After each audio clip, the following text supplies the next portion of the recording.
Welcome to Expedient Means with Lin Wei on TMRN Radio. Lin currently resides in China and is the founder and head teacher of Guizhen Philocultural Society. He has extensive experience in Buddhist and Taoist meditation, Qigong, martial arts, and traditional Chinese medicine. To learn more about Lin, please visit his website at www.guizhenhui.net. Tonight, Lin will be discussing how to begin Buddhism, or beginning Buddhism. So welcome back, Lin. Awesome. Hello. So beginning Buddhism, why would people want to begin Buddhism to begin with? I have no clue. I mean, I don't know. End of discussion. See you later. Thank you. Good night.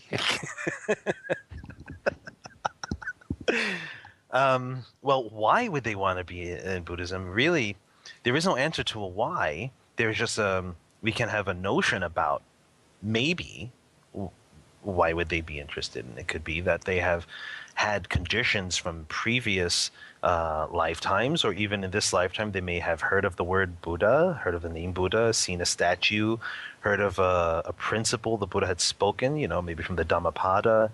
They heard the Dalai Lama's the name, they heard of certain aspects of Buddhism somehow, somewhere along the line. At one point, maybe they heard it once in their life.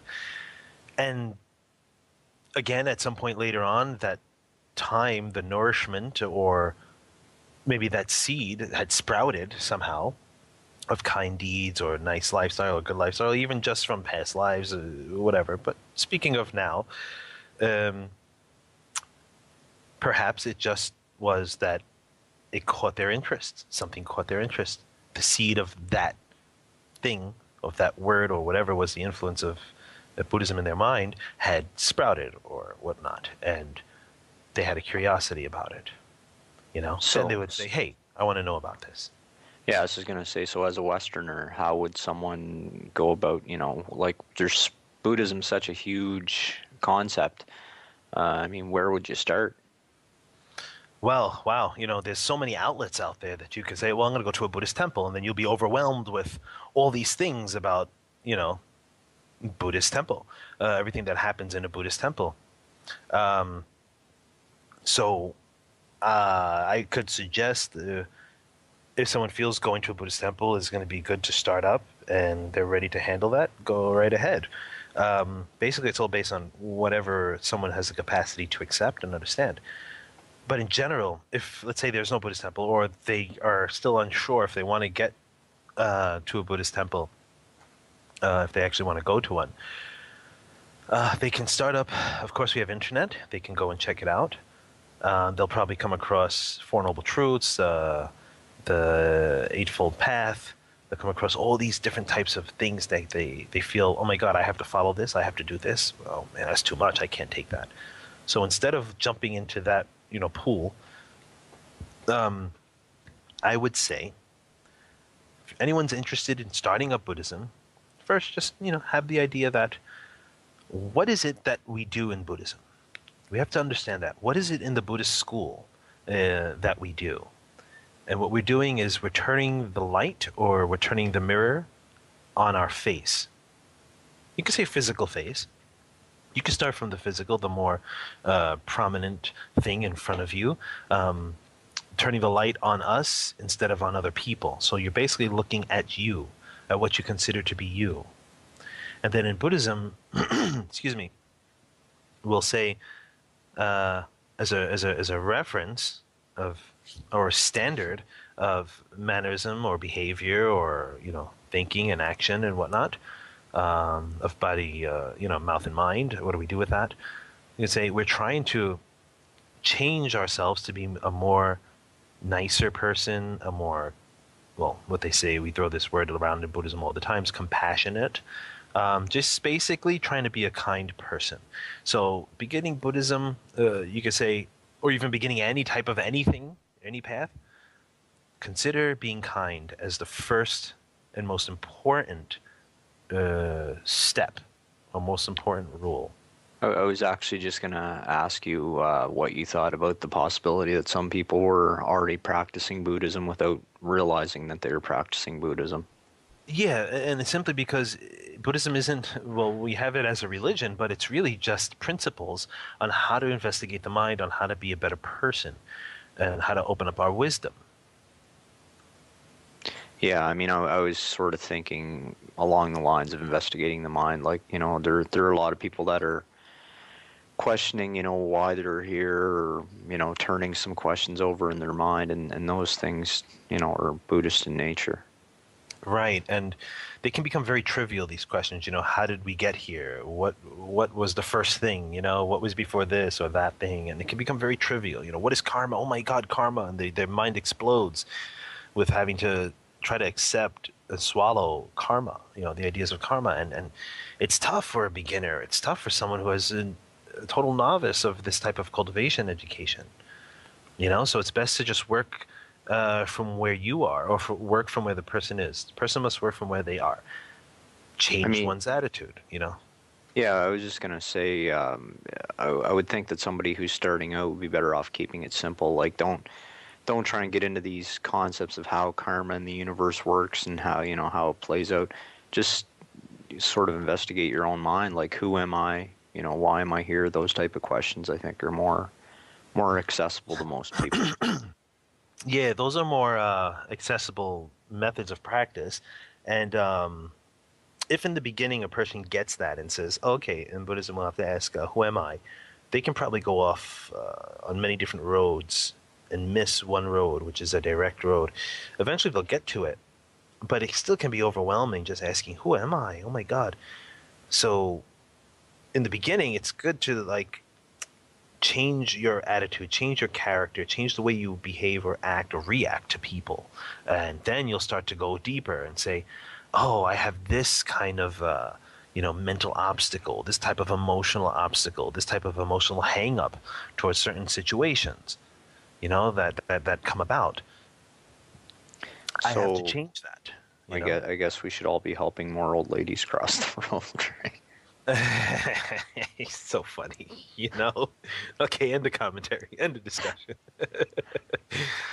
But then you get the person who has that beginning interest. Okay, I'm working on changing my attitude and becoming a more nicer, calmer person. And you know what? I'm really getting some leeway here. I'm really getting around to this. This is good, How do I go further?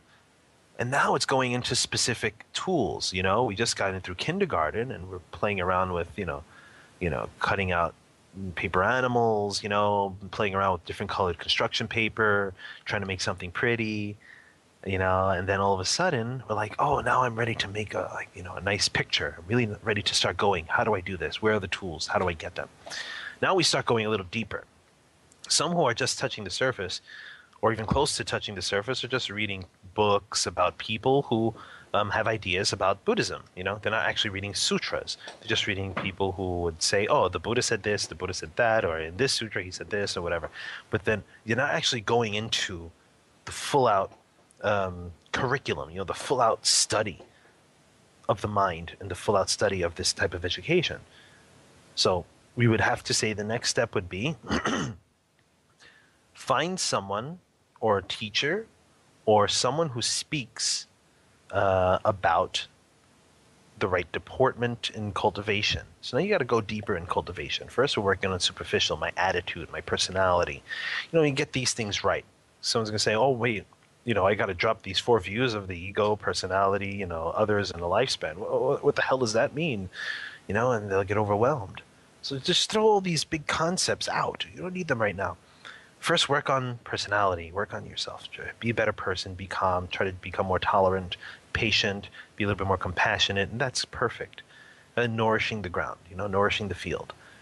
Then we take like I said, the next step would be that we're going into changing further the causes, excuse me, changing further the causes of what made us be a specific way and the views that we had. So now we're going into changing our views, going into where did they come from? Okay, and you don't necessarily need a book to do that or a sutra to help you do that, but if you had someone to nudge you in that direction, that would be nice. So you need those good and wise advisors. And then let's say the person says, I want to go a little further now. Okay, I would suggest picking up a sutra, but with commentary. Commentary is very important. A lot of people don't like commentaries because they think it's just one person's point of view. But in order to actually make a commentary, that person had to have some type of wisdom, had to have some type of understanding of what the Buddha is talking about. And it's possible to have those people. I mean, it's very possible. Why wouldn't that be possible? You know? Yeah, and I mean, if your mind isn't at a certain state, it's possible you could misinterpret some of the writings and sort of take them the wrong way. Yes, and it is taken the wrong way, and we have millions of books that take it the wrong way. Um, and it's really, really important that a person gets a teacher at this aspect. It's not just all about I want to cultivate my mind, cultivate chi, I want to cultivate this and cultivate that. No, no, no, no, no, no. Really, you're looking at altering a whole entire existence, quote unquote, existence, just for the sake of saying this word. I'm going to say it a third time, existence. We're looking at totally altering this whole entire lifetime that we have. You need someone who has the right tools. You really would want to have someone who has some type of idea of how to do that and has been doing it, excuse me, or is cultivating to be able to do that. And that can show you a little bit along the way. And I would suggest strongly you go to, a monk to do that. That's why they are there. That's why the Sangha, or the community of cultivators in the Buddhist school, is there. It's for someone to go to and say, how do I do this? Yeah, and an impartial view certainly wouldn't hurt either. I mean, because we tend to see ourselves filtered through the lens of the ego, right? Mm-hmm. So just having someone else kind of might be able to see something in you that, you're blind to or you don't recognize in yourself. Right. And having it be as in a position of a teacher would allow you to say, okay, I'm willing to take what you think you see and try to figure out if it makes sense to me. If you tell me I'm a jerk off today, I'm going to try to figure out, is that true? You're a jerk off today, Lynn. I am. I really am. It's very true. And you really want to just turn that mirror back on. That's the joy of the benefits of having a teacher who's really looking out for you. And they can tell you this, and they're not going to say it because they just want to be able to tell somebody that they're an idiot today. They really are telling a person this because they notice that on the relative level, this is how people would see them. And it's not going to be bringing them any goodness. So it's best to alert them, hey, you're doing this the wrong way. Got to get back to work. And here's how you do it. That's what a teacher does. Well, again, I think we discussed this in one of our previous talks, but the hard thing is, again, how does someone know they've got a good teacher, or how does someone know they've got a proper teacher? Yes. Big, tough question. And really, if a novice comes around looking for a teacher, and they may just go to anyone who's wearing a robe and beads around their neck, who's saying, the Buddha's name left and right, and, this teacher's good because, he's a monk. It may not be so. And it's hard. So you really have to just, trial and error at some point. It really just becomes trial and error. You'll basically know that if the principle being spoken, it doesn't kind of make a lot of sense to you. It seems like something is wrong with what's being said, or what is being said leads you to have more problems than you expected, or lead you to do things that are not within the principles of what actually is going on in the Buddha Dharma, then there is a problem. And that means you would have to do your own investigation too. You have to do your own research. So if the guy's telling you have all the alcohol and sex you want, there's a problem here. There's a problem here. Pick up any sutra and it doesn't say anything about go out and be promiscuous. Yeah. Also, if you have a good teacher that says it's okay, let's go out and have a meat party. Let's go to a meat bar, or go to I forget what they call it, Brazilian barbecue, and have a hell of a lot of meat. Let's go and have some meat, and all this stuff. And then we'll go to a bar afterwards and go drink our ass off, and then, we'll pick up some prostitutes. I'm just being really straight up and crazy about it, but where do I sign up? Yeah, right. Meat, beer, and women.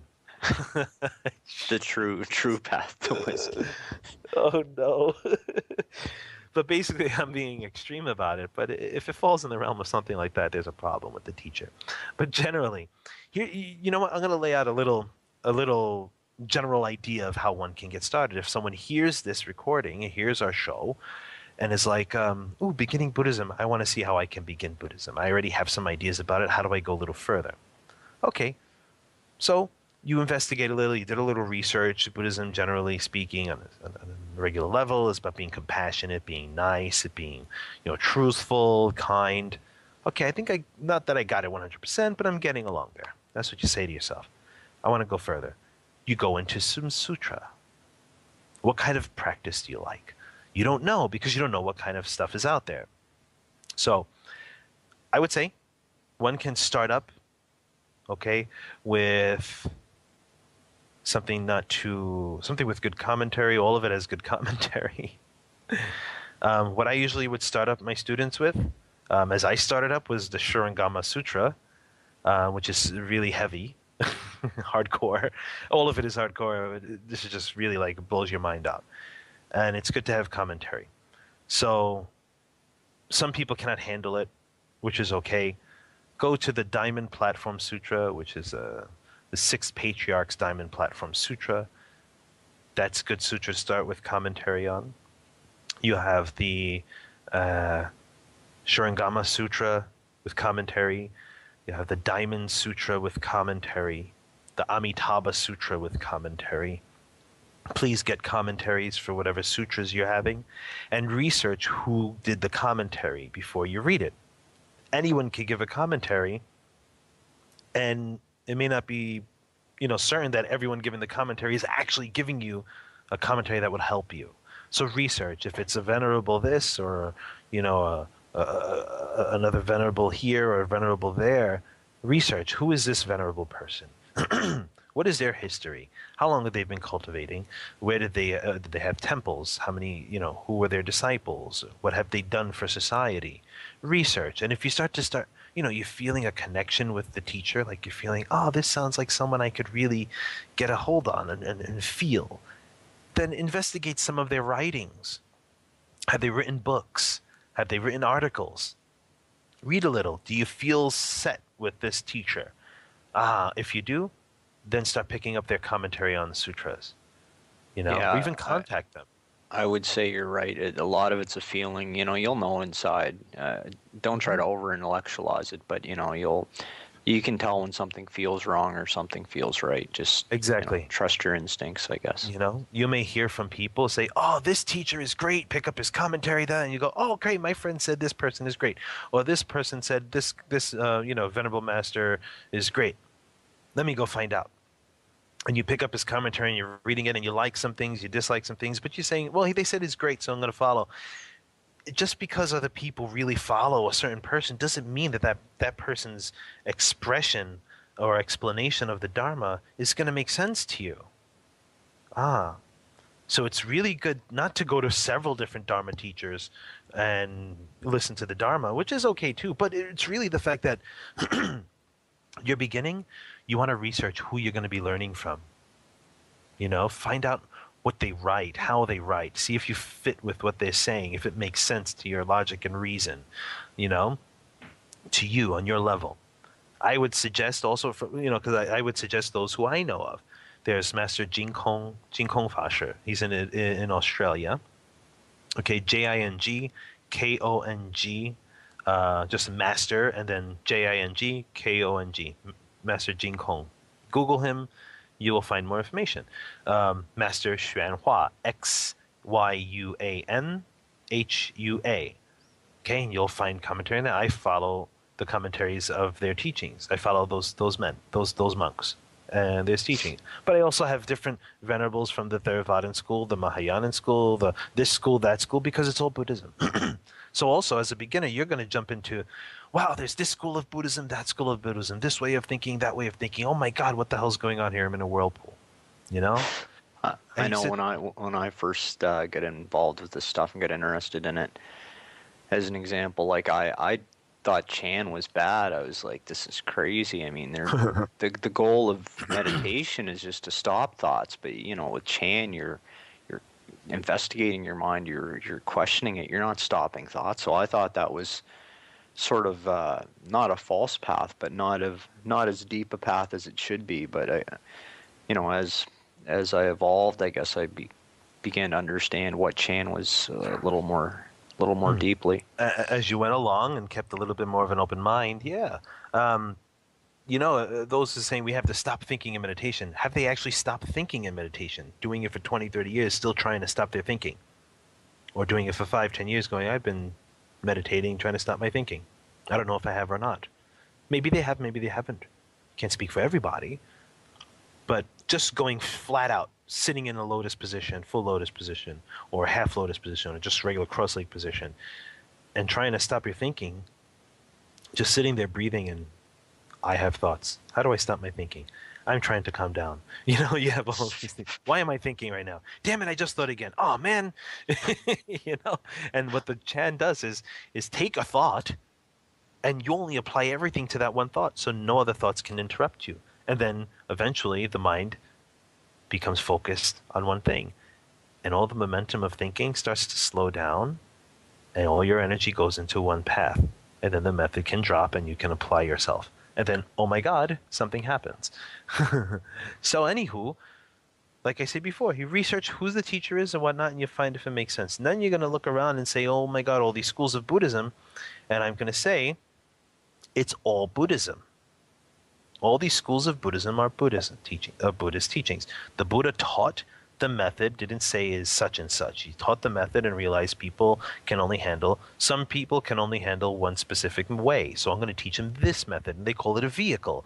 It's something that takes you somewhere, quote unquote. Okay? So, or just for the sake of saying. So he teaches them this method. And another group of people, they don't like this method. They don't feel connected to that method. So he teaches them another method, but he's still teaching the same exact thing. So you'll have so many different schools of thought in Buddhism or methods of practice. But truthfully, they're speaking to be directly pointing to the mind.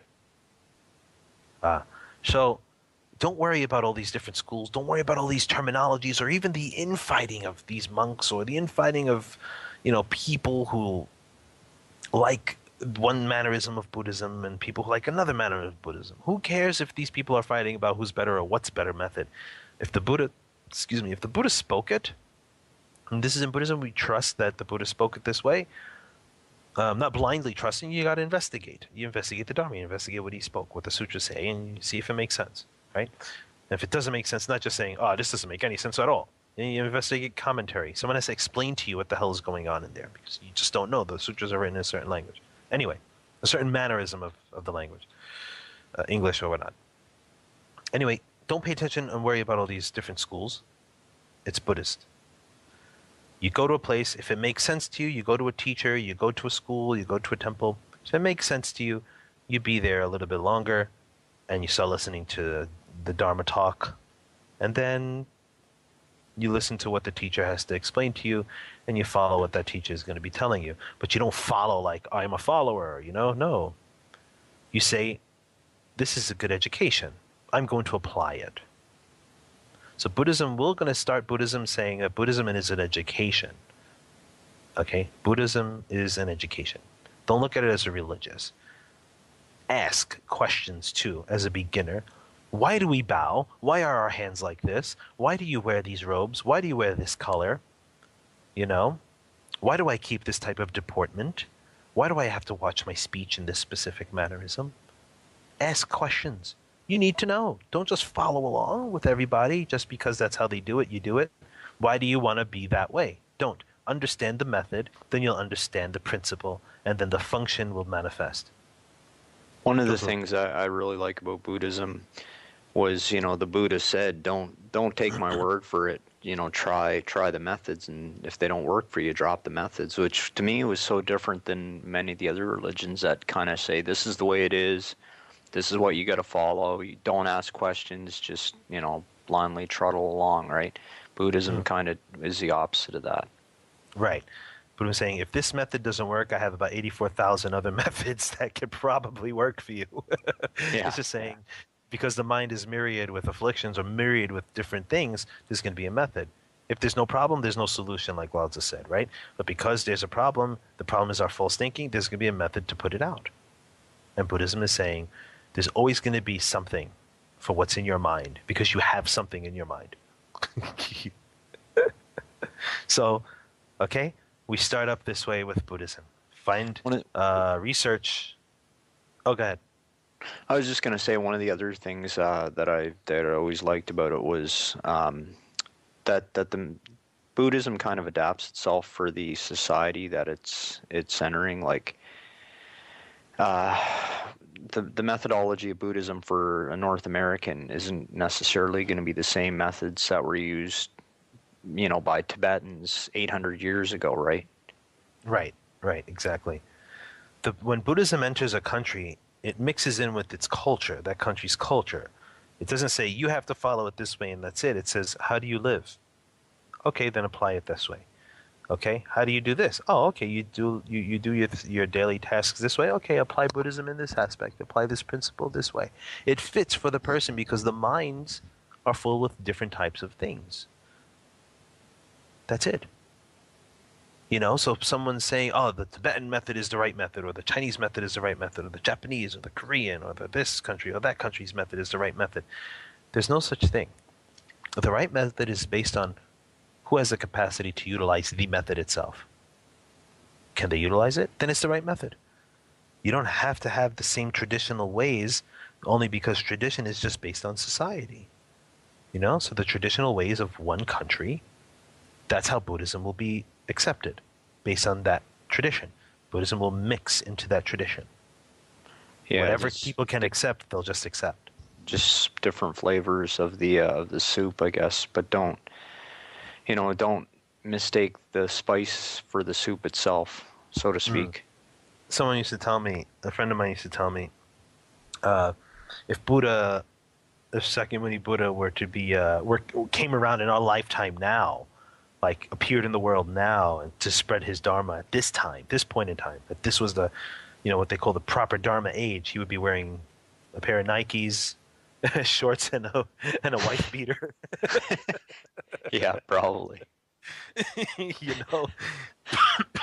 Because that's the clothing of our world society. So that's it. So in the beginning, you find a teacher or you find some information first. You're trying to build up your base knowledge of what is considered to be Buddhist. You read some articles written by monks first, by venerable masters here, venerable masters there. You do a little research. I mean, you're going to try to change your life. You want to put some good stuff in there. So you got to find out, make sure who is who, what is what, and how am I able to accept it.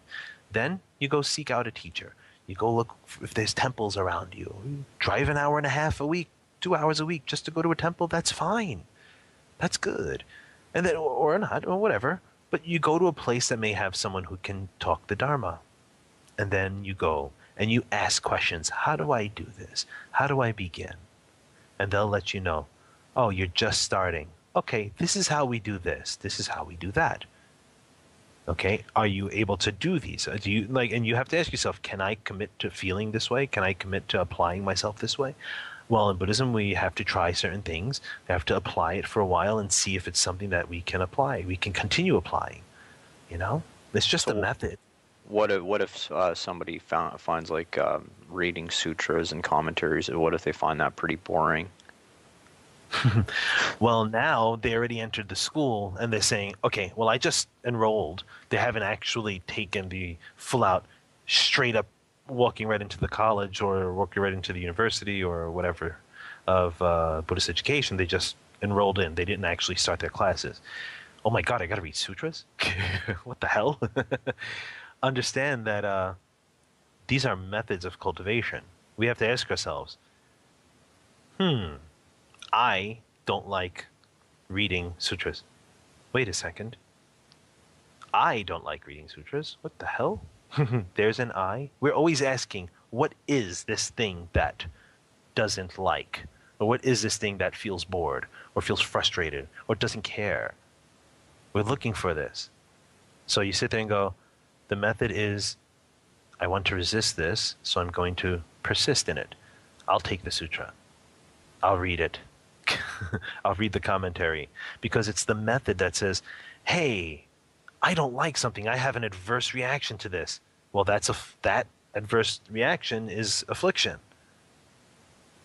So you want the affliction to come out. In Buddhism, we want our faults to come out so we can clean them. Interesting. So when you're studying Buddhism, understand that you are going into a hall of mirrors. Everywhere you turn is you. Everything you think is there. And you want to find out, how do I not let it be there? Well, I just leave the hall of mirrors. Fine, then you go along the way without knowing anything about what's going on with you. Buddhism is, we're going to go find investigating the mind. We're going to go find out what's in this mind of ours. What have we been doing with our views? How did we have these views?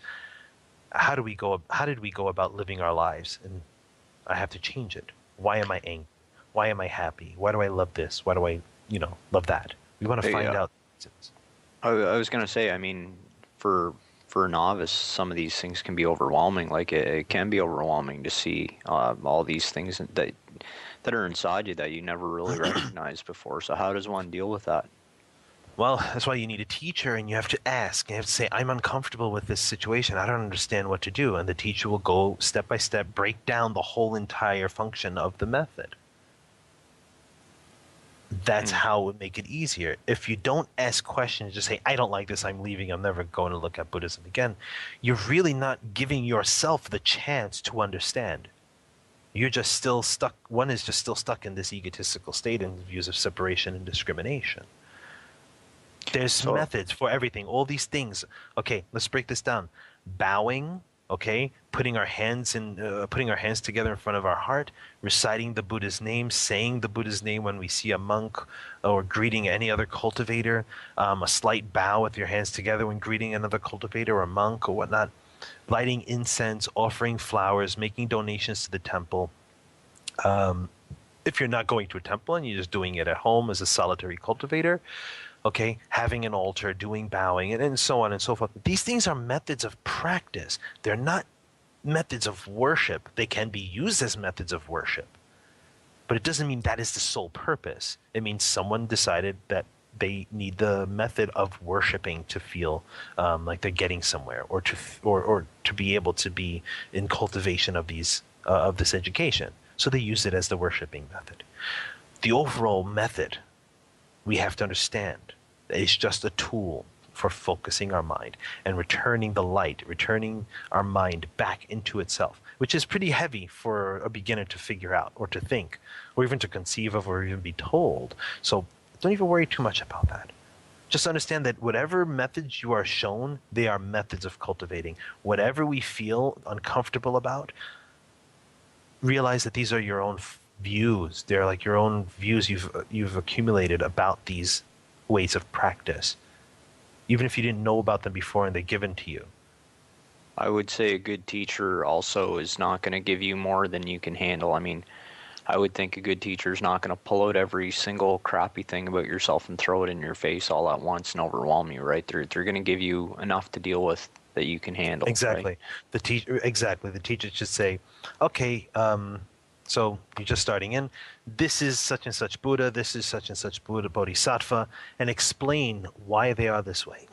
Explain what's going on. So understand that we have to go further by ourselves too, and research who was Shakyamuni Buddha. Okay, and find out what is this person's life all about. Okay.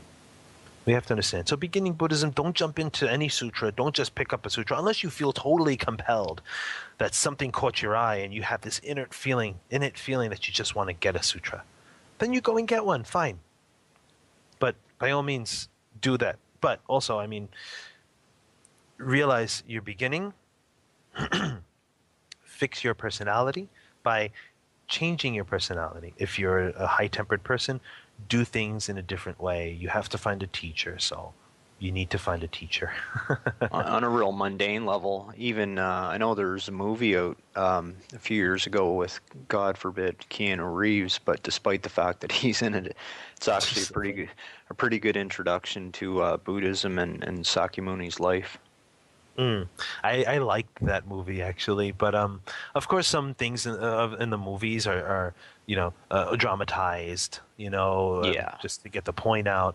We can't remember everyone. We cannot look at a movie about something and say that is exactly what it was, and quote that movie as though it is exactly the way it was.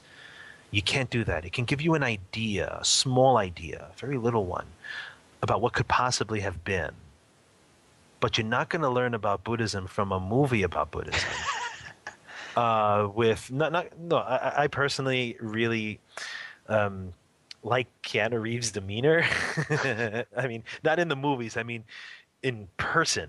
I haven't met him. I would like to meet him because I just like the demeanor he has of him, But anywho, from a movie made in Hollywood about Buddhism, you're not going to get the whole gist of it.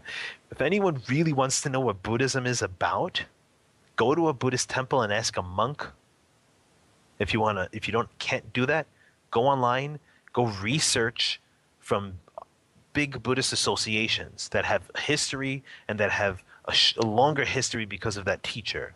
And they have a history of establishment because the teacher established it. But before the teacher established it, he had an establishment before his other temples or other associations or other connections with other temples. Whatever the case is, these are the resources you should really have when you're wanting to find out what actual Buddhism is about. If you pick up a book, just reading it, oh, Buddhism is this, is okay. But then there's 20 other books that say Buddhism is other things too. So it becomes very confusing. It's just having a soup and you can't tell which flavor is in the soup. So investigate. I throw out some resources. The City of 10,000 Buddhas in California. Go online. You can research drba.org, I believe. You can research for Buddhist sutras and commentaries, btts.org. I think that's the website. I'm not sure. Just Google BTTS. Okay, Buddhist Text Translation Society. There's the Amitabha Society in the Pure Land Society, I believe, in Australia, or just Google Jingkong Fasha or Master, JINGKONG, and you'll get that information. I personally trust those outlets. There are other great outlets too. I just don't have them. I don't have those resources. It doesn't mean they're not good. It just means I don't have them. Okay, that's all. But I focus on those two. That's just because that's my time and my conditions. I focus on those two teachers.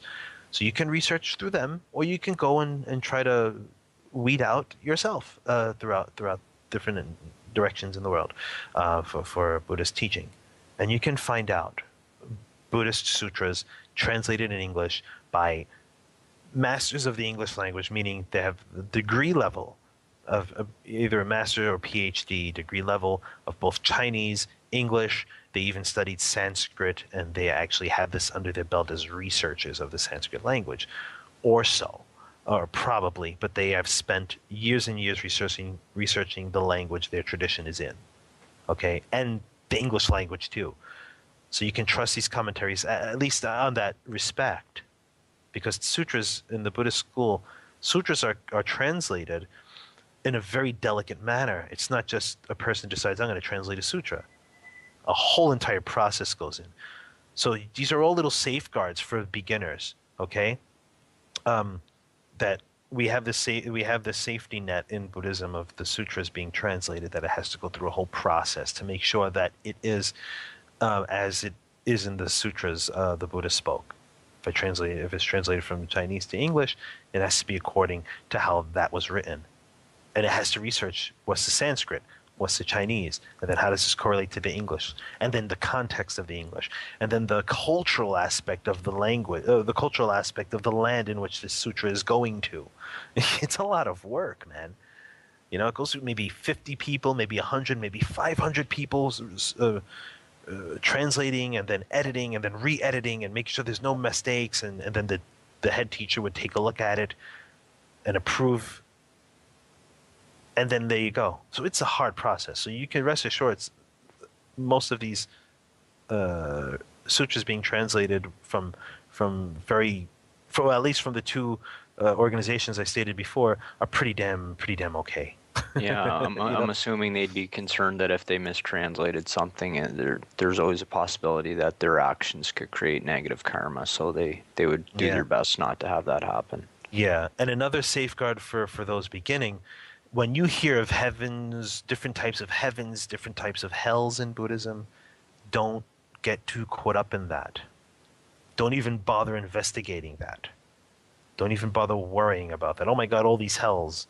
Oh my God, all these types of living beings who would try to mess with me, all these demons, all these different gods, all these different bodhisattvas. Oh my God, too much to remember. I can't take this. No, no, no, don't take it then. Put it in the drawer and leave it there. Maybe 10 years down the line, you'll sit there and go, oh my God, I remember this. Let me go take a look. Now you have the capacity to investigate it. In the beginning, we don't have the capacity to investigate it, perhaps. So don't worry about the hell realms. Don't worry about the different types of realms of the heavenly realms or different types of bodhisattvas and beings. Stick to one thing. Stick to Shakyamuni Buddha or Amitabha Buddha or the medicine Buddha. Okay? Stick to the Buddhas that are very familiar to you, that may be very familiar to you right away. Maybe even Guanyin Bodhisattva, who became a Buddha a long time ago too. Yeah, and a lot of these bodhisattvas are very similar to some of the other religions. I mean, Guanyin. I don't want to say it's the same entity or whatever, but it's sort of the same energy as, say, the Virgin Mary. It's that type of feminine, motherly, Compassionate energy. yeah, And when before the body of or the manifestation of the Guanyin itself appeared in the world in China, before that, it was a he and appeared in India also. Maybe it also appeared in different areas of the world too, in different types of shapes. And it appeared in India as the name Avalokiteshvara, one who hears the cries of the world. Okay, so it appeared as a man before, and then in China it appears as a woman. The bodhisattvas, I don't want to get too deep into these things right now as for beginners to hear this, but bodhisattvas appear according to the mind of living beings. That's all. Just keep that in your mind for everyone, you know. But don't get too caught up in this Buddha and that Buddha and whatnot. Stick to one thing, Shakyamuni Buddha. If you come across Amitabha Buddha, stick to Amitabha Buddha. If you come across Medicine Buddha, work with Medicine Buddha. Or Guanyin, if you feel, oh wow, that's compassion, that's really pretty, I like that, then go for Guanyin Bodhisattva. Okay? I guess you would say people, a word you've used quite frequently would be affinities, right? Certain people have certain affinities with different, Right. energies or whatever, something that appeals to you for whatever reason. Maybe you don't even know why. Exactly. When you have affinities, when you have the feeling of a certain connection with something, you just go with it. And so that's what you do. You know? But don't go running with like a chicken without a head, running this direction, the other direction. Stick with one thing. You know? So you investigate these things. You try to find the right outlets. You know, you go to temples, you go to schools of Buddhism, you ask monks, you ask seasoned cultivators or cultivators who've been around for a while in Buddhism. You ask these questions, and keep an open mind. Don't just right away, throw something off the side because it seems too far out. Just sit there and go, oh my God, okay, that's in there too. Wow, that's too much for me. You have anything simpler? If you can't handle it, there's always another way. There's always another method. So in beginning Buddhism, we just rewind the audio to the beginning and hear the beginning parts we just said. So maybe, Lynn, you could offer, say, a safe method that a beginner might want to try to just sort of an intro to meditation or an intro to cultivation. Would you be able to do that? Sure. Basically, start by asking yourself, how were you today? How were you? How did you do today? Were you aggressive to people? Were you impatient with people? Were you not compassionate to people? Along those lines. And then ask yourself the questions to yourself, meaning directing it to you. Was I impatient with myself today? Was I frustrated with myself today? Was I angry with myself today? Okay? It doesn't mean you always have to be all happy and loving and whatever. I don't mean that at all. I just mean ask, are you treating yourself in a way which gives off a negative vibration, which creates sickness in the body and the mind? So we want to change that. That's the first step. Now you sit there and go, well, as a Buddhist, one should always be cultivating meditation. Sure, you can be meditating too if that's the method you need to use. So let's just use meditation because it's very common. If you can sit with your legs crossed over each other, what is considered full lotus posture, by all means, please do that. If not, half. That means one leg on top of the other. One leg on the bottom, one leg on top. If you can't do that, then just sit with your legs crossed, but do some stretching and try to get into a half lotus, then eventually really the best thing, get into full lotus. You can sit in that position, right hand over the left palm, and you can have the thumbs touching each other slightly. Don't push so hard, just lightly touching. So you have it looks like there's a space between your index fingers and your thumb, okay? Tongue to the roof of your mouth, and a very, very simple application of your mind or your concentration. Inhale through the nose, exhale through the nose. Breathe normally. Means whatever way you're fine breathing, just breathe normally. Apply your concentration to your breathing in, your breathing out, and just work with that simple method. Don't take on any investigative methods of who was I before I was born, what was my face before I was born, who's actually meditating. Don't bother with that just yet. That's too far ahead. Just sit there and learn to control your breath, meaning learn to apply your mind to your breath, your concentration to your breath. And that's just it. That's just that aspect. We want to change our faults. We want to look in the mirror and tell ourselves, I've done such and such mistakes. I've said such and such bad things to such and such people. Okay, we want to reveal all of our mistakes to ourselves. Say, well, I did them, I know them. No. Tell yourself you did them. And then try never to do them again. That's called repentance. People think, repenting, oh my God, there we go with the repenting. Chinese, we call it chanhui. It's literally ripping out all the things you've done negative that you can remember and spitting them out again and observing them, looking at them. Do you have the conditions to do those again? Do you have the capacity to do those things again? If you do, be honest with yourself and then try to change yourself so you don't have to do those things again. Our goal is to not have to do these old mistakes. We don't want to keep doing the old things. So that's the next step. Repent, which basically means admitting your mistakes to yourself. You realize the first thing people are going to do now is go start asking those Chan questions you told them not to ask right away. I planted the seed. What do you want? I purposely very skillful. Yeah. Nah, man, you pulled the blanket off my trick there. So that's that one. You want to be honest with yourself so you can be honest with other people. And you don't want to do the same things that you've done before that brought problems for yourself and other people. Also, admitting to yourself that if you have done this before, is using other people for your own benefit. Okay, have you climbed on conditions? Have you, tried to fight for the better position and pushed other people aside? Were you greedy? Are you always angry? Do you do things that would be considered ignorant things to do? Change them and be honest. Because in Buddhism, we want to drop our ego. We want to rip it right out, throw it away. That's it? Yeah, I said it's going to be short. What is it? Only, I don't know how long this is, 40 minutes? Yeah, 45 minutes. Yeah, that's pretty short. And it's really simple. I don't want to repeat it again. Everyone, just go back to the beginning. I basically said everything the first 25 minutes, first 20 minutes to begin. And later on, we just emphasize a further, refining those beginning steps. Next week, we'll do the super advanced methods on how to become an immortal, right? Yeah, lots of coffee. Excellent. Okay, guys. All right. Well, thanks again, Lynn. Again, I enjoyed it, and I hope at least some of the listeners will get something out of it. Also, for those who hear this and are a little interested, I would be really, more than happy to offer some more ideas on how to get started. You can send me an email, guizhenhui@yeah.net, and just send the subject line, beginning Buddhism.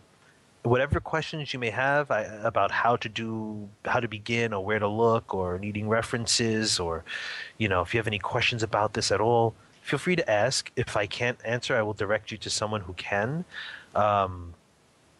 And yeah, it would be really great if if you needed some help and you didn't know where to go. At least you have an outlet. And if I don't have the method, I can send you to a place who would have the method. Oh boy, to you help. just open the floodgates there. I'm kicking myself.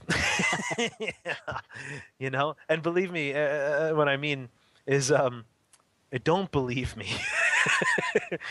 Don't just take my word for it. Don't believe anything I say with 100% faith. I could be making a mistake and I don't know. Just take what I say, not with a grain of salt either. Well, just take what I say with an open mind. If it makes sense, please utilize it. If it doesn't make sense, question me. Say, I don't think this makes sense. How does this make sense? And if I can't make sense of it, then I will send you to someone who will be able to make you feel more connected to the path you want to go on to. Because I may not be for everybody. People may not feel connected with me. I mean, there's people who don't like me. People don't have to like everybody.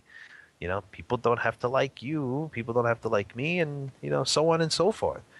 But that just means they don't have the conditions. We don't have the conditions to have, mutual understandings or whatnot. And same thing with Buddhism. You don't have the conditions. You may not like the teacher, but the teacher is a great teacher. But just because you don't like the person doesn't mean the person is terrible, or the person is retarded or ridiculous, or whatever the case is. Just means you don't feel connected to them. That's all it means. Stop false thinking. Go on with your life. Find someone who connects with you. That's another thing. So there you go. All right. Well, on that note, we'll I guess call it a wrap for today. Wrap it up, baby. Wrap her up. So, for the listeners, please join us again next week, and Lynn will be discussing a common misconception among martial artists. Yeah. Oh, yeah. Fun. And to quote the final chapter of the Tao Te Ching, the sage does not accumulate. The more he assists others, the more he possesses. The more he gives to others, the more he gains. Thanks, Lynn. Thank you.